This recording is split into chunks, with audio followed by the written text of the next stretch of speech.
Hello बच्चों, चलिए प्रश्न पढ़ते हैं।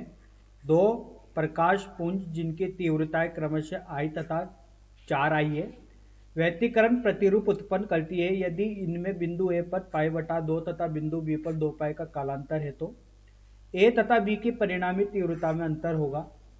आइए बच्चों, प्रश्न के लिए सर्वप्रथम मुख्य उदाहरण की चर्चा करते हैं। मुख्य उदाहरण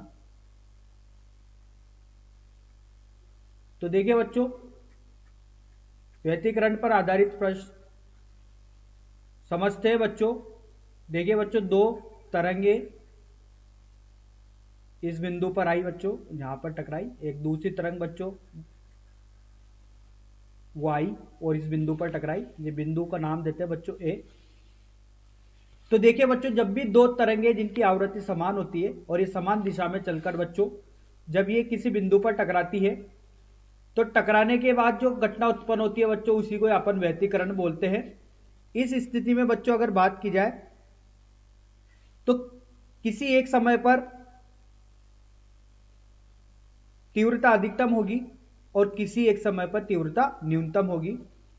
तो बच्चों, जब यहां पर दो तरंगे एक दूसरे से अध्यारोपित होती है, एक दूसरे से टकराती है, तो कुछ बिंदुओं पर परिणामी तीव्रता अधिक होती है तथा इसके विपरीत कुछ बिंदुओं पर परिणामी तीव्रता बहुत कम होती है।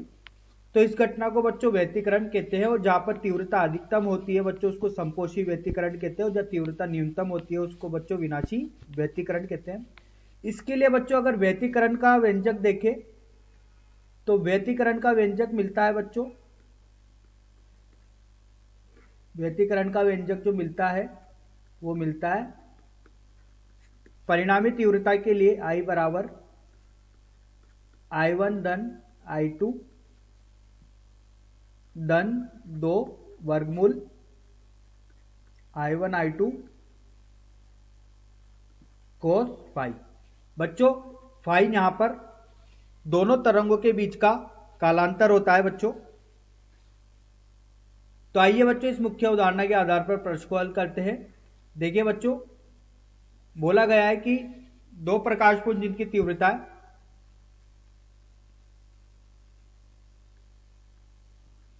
I1 का मान I दिया गया है बच्चों, I2 का मान 4I दिया गया है। पहले बिंदु ए के लिए अगर बात की जाए तो बिंदु ए पर फाई का मान बच्चों π/2 दिया गया है। तो देखिए इसके लिए अगर परिणामी तीव्रता देखी जाए तो देखिए वो कितना होगा। सूत्र लगाते हैं बच्चों, I1 धन I2 धन 2 वर्गमूल I1 I2 कोस फाई। तो देखिए बच्चों I1 का मान रखते हैं तो ये होगा I धन I2 का मान होगा बच्चों 4I धन 2 वर्गमूल I1 I2 का मान होगा बच्चों 4I का वर्ग। और बच्चों जहां पर कालांतर π/2 का दिया गया है।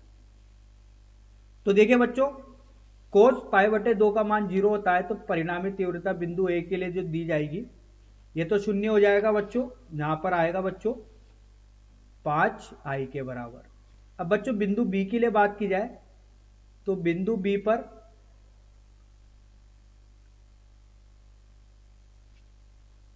पर बच्चों कालांतर का मान दिया गया 2π।